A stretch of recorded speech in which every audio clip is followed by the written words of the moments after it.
喂，各位老友，首先我哋講下最 update 嘅消息先。阿親最近開口話呢，就好期待今個月底呢，就同我哋個國家主席習近平見面嘅。呢場峰會啊定咗喺14至15號嘅北京舉行。咁啊，聽講美國財長貝森特呢，就都爆晒料，話佢哋兩個到時會坐低傾霍爾木茲海峽呢嚿硬骨頭。咁啊，阿侵呢就而家就好心急，想叫中國出面做和事佬，說服伊朗開返個海峽俾國際船隻航行嘅。咁貝森特就強調啦，雖然大家係傾貿易、技術、人工智能呢一啲領域，咁就爭到面紅耳赤。咁阿侵仲成日提中方呢，美國 AI 仲係世界第一。咁啊，但係兩邊都好努力咁維持緊舊年10月貿易休戰嗰份表面和平。簡單啲嚟講呢，就係雖然我哋都唔係好夾，但大家都要揾食，最好就唔好打爛個飯碗啦。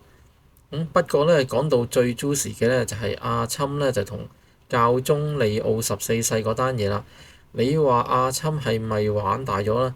佢就竟然係自己喺個社交平台 Truth Social 入邊呢，就連發2張人工智能嘅圖整出嚟。咁第一張就阿侵著住件白袍紅披肩啦，實成個耶穌咁款，一手就托住個紅光球，另一手就幫人治療。咁就背景就仲有美國旗同戰機嘅。話呢一張圖一出呢，就成個宗教界就炸晒型。咁就雖然呢，阿侵之後就即刻刪咗，仲死撐話圖中嗰個係醫生，就大家心照啦。咁啊，過咗2日佢仲唔放手，就再出多一張畫住耶穌就喺背後攬住佢嘅兩個人額頭貼額頭。阿侵仲好沙塵咁寫句呢，就左翼瘋子可能唔中意，但我覺得好正。呢下就真係火上加油，就連佢最忠實嘅支持者啊，嗰啲保守派嘅天主教徒呢，就同福音派嘅基督徒呢，就今次都話阿侵你呢一次真係褻瀆，過咗火位。講返呢一個教宗利奧14世啦，佢就真係好傳奇。佢係史上首位美國籍嘅教宗，英文係母語，仲打破咗教宗唔可以嚟自超級大國呢個潛規則。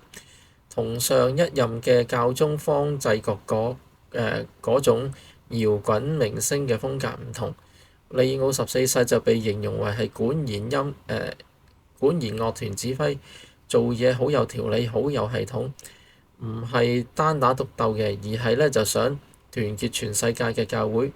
佢雖然就都講社會正義，但更強調呢就係傳統教義。最重要係乜嘢呢？就佢熟悉美國政治，熟悉兩黨嘅運作，佢仲係秘魯全國教係個文化橋梁嚟嘅。咁啊，所以呢，就當阿侵退出強硬嘅移民政策呢，搞大規模驅逐嘅時候呢，教宗就即刻企出嚟就鬧爆人不人道。教宗仲直斥而家個世界就少數暴君遊難，甚至話天主教唔會聽發動戰爭領域嘅祈禱。呢句説話呢，簡直係指住阿侵個頭嚟鬧嘅。咁阿侵今次真係計錯數，佢以為自己好受歡迎，點知民調一出，教宗喺美國嘅支持度係34%，而阿侵呢就係-12%。哇！大佬，天主教徒佔美國選民1/5㗎。咁啊，2024年大選仲有56個人就投票俾佢，佢係佢嘅大金礦。而家佢呢就同教宗開放，簡直係將自己嘅鐵粉推俾對手。唔單止國內啦，連國際盟友都開始同佢割席啦。好似意大利嘅總理梅洛尼呢，平時同阿侵關係都幾好，但係今次都忍唔住出聲，話阿侵對教宗嘅言論呢係唔可以接受嘅。連平時好崇拜阿侵嘅副總理薩爾維尼呢，佢都話就攻擊教宗唔明智，亦都冇幫助嘅。西班牙首相桑切斯直情話呢，就中風者就必收暴風雨。撐教宗和平播種者。咁其實講到尾咧，阿侵同教宗嘅矛盾反映出阿侵嘅霸權思維。佢想自己係總統，全世界都要聽佢話，甚至係14億嘅天主教徒嘅精神領袖都要聽佢支笛。咁啊，佢仲用 AI 字嘅整啲字俾耶穌嘅圖，其實係想搞個人崇拜，係將自己塑造成救世主。但係佢唔明白教宗有教宗嘅底線，信仰唔係佢攞嚟做政治 show 嘅道具。當一個政治領袖想世界權力凌駕喺道德信仰之上嘅時候呢，通常都係一場鬧劇嘅開始。阿親呢就嚟緊去北京見主席啦，咁啊，只係習主席唔知佢會唔會又用佢嗰套 AI 理論去傾嘢啦，定係會收斂一下？咁啊，乖乖地咁整下就搞好啲貿易關係啦。咁啊，講下特朗普話同阿習近平會晤啦。美國總統特朗普最近放風咧，就話本月稍後咧就會同中國國家主席咧習近平見面嘅。咁佢講得幾興奮嘅，話雙方會係處理貿易同技術方面咧就緊張咁合關係。咁就特朗普就仲特別強調咧，自己會提醒習主席，咁啊美國係人工智能領域嘅領先嘅。咁啊聽落去就好似喺度 show muscle，話我哋美國 AI 最勁，你哋中國要認住啦。咁啊呢個會面咧就據講會喺北京舉行，日期咧就係14至15號左右啦。美國財長貝森特咧都出嚟講，話今次會晤咧就會討論霍爾木茲海峽嘅問題。貝森特咧就敦促中國加大外交力啦，說服伊朗開放海峽嘅國際航道。咁啊，佢接受霍士新聞訪問嘅時候咧，佢就話正喺度推動中國加入國際行動，但係冇講清楚中方嘅要點樣做。咁啊，總之就係希望中國幫手調停伊朗嘅問題，維持地區穩定嘅。咁啊，特朗普咧就同習近平一直都有傾伊朗嘅嘢，咁啊雙方都努力維持去年10月貿易休戰之後嘅穩定關係。呢個會面表面上睇係貿易、科技、地區安全一籠包嘅，咁啊但背後就係大國博弈，大家都想揾到平衡點。香港文匯報都有報啦，咁就全球局勢嘅動盪咧，呢一次會面可能係關鍵嘅一步啦。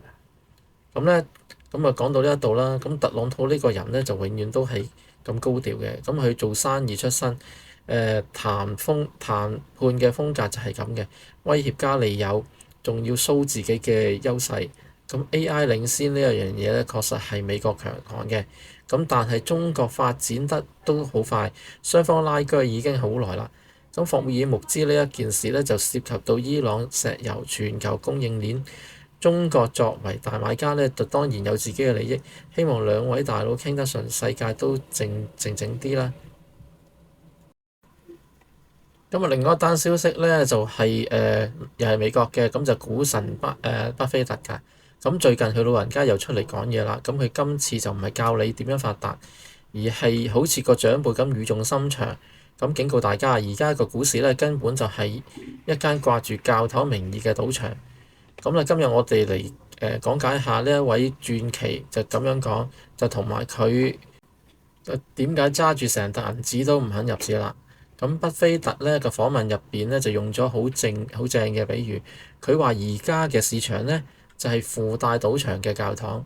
呢句嘢點解咧？就以前大家買股票係講投資，即係我睇好你間公司會賺錢，我出錢支持你。大家長期共贏，呢種心態就好似去教堂咁虔誠。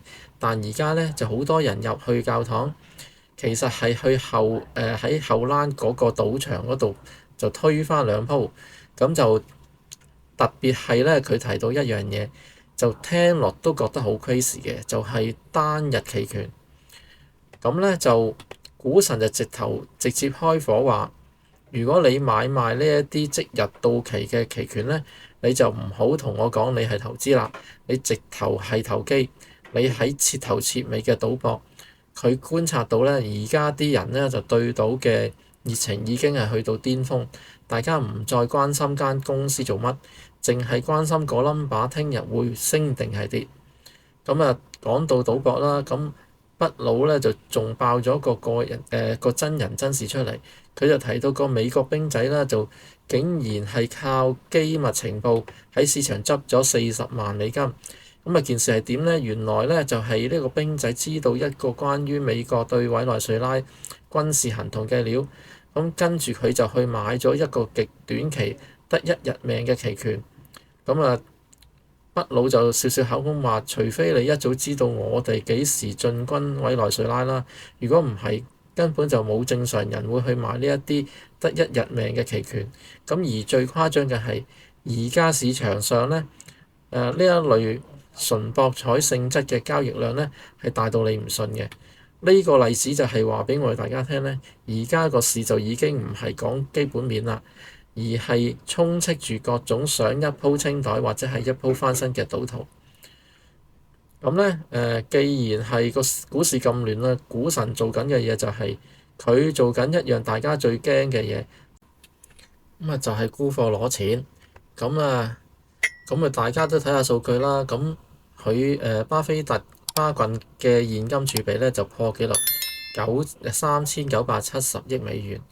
咁咧已經係累積咗14季，淨賣出股票咧即係賣多過賣嘅。3970億美元係咩概念呢？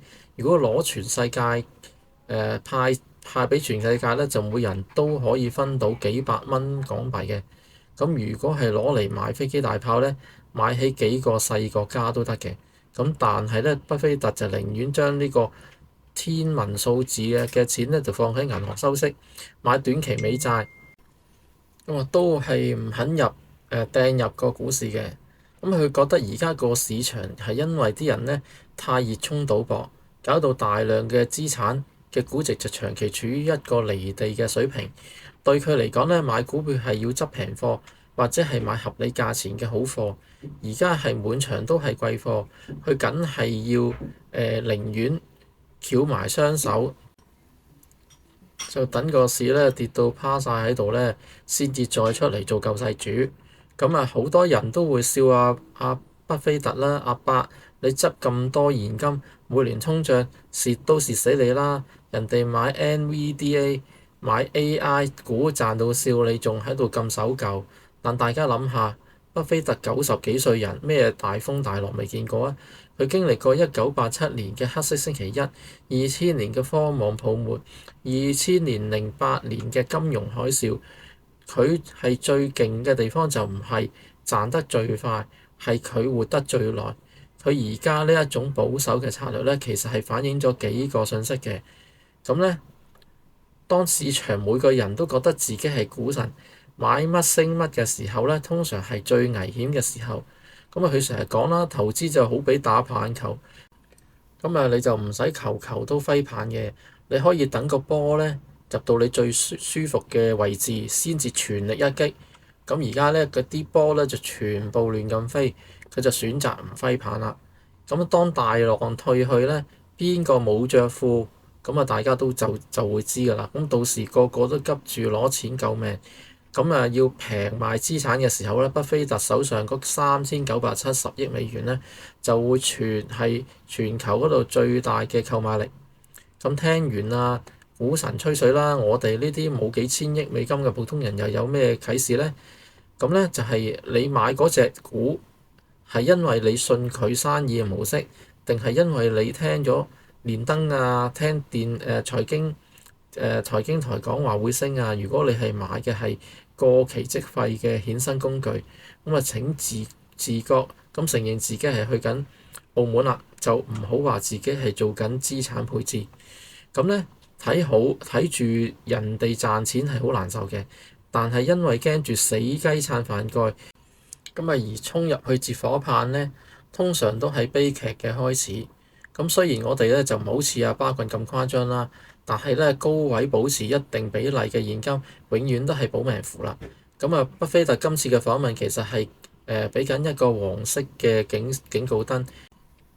佢話呢，就話個市聽日就唔係話聽日就會崩潰，但係佢話呢，就環境唔理想。當投資者嘅心態由長期持有變成單日期權嘅時候呢，呢個市場呢就嘅地基就已經唔穩啦。咁啊，股神而家就坐喺奧馬哈飲緊可樂，咁啊睇住大家喺賭場入邊大嗌大叫，咁啊佢就默默咁數住手上沓銀紙，等緊一個真正嘅機會。咁你呢？你係咪想入去教堂後欄嗰度推翻兩手？咁啊，定係想學阿伯咁有耐心咁等一場真正嘅大茶飯啦？咁今日就吹到咁樣啦，咁就下次有咩財經大事，我哋就慢慢傾啦。拜拜。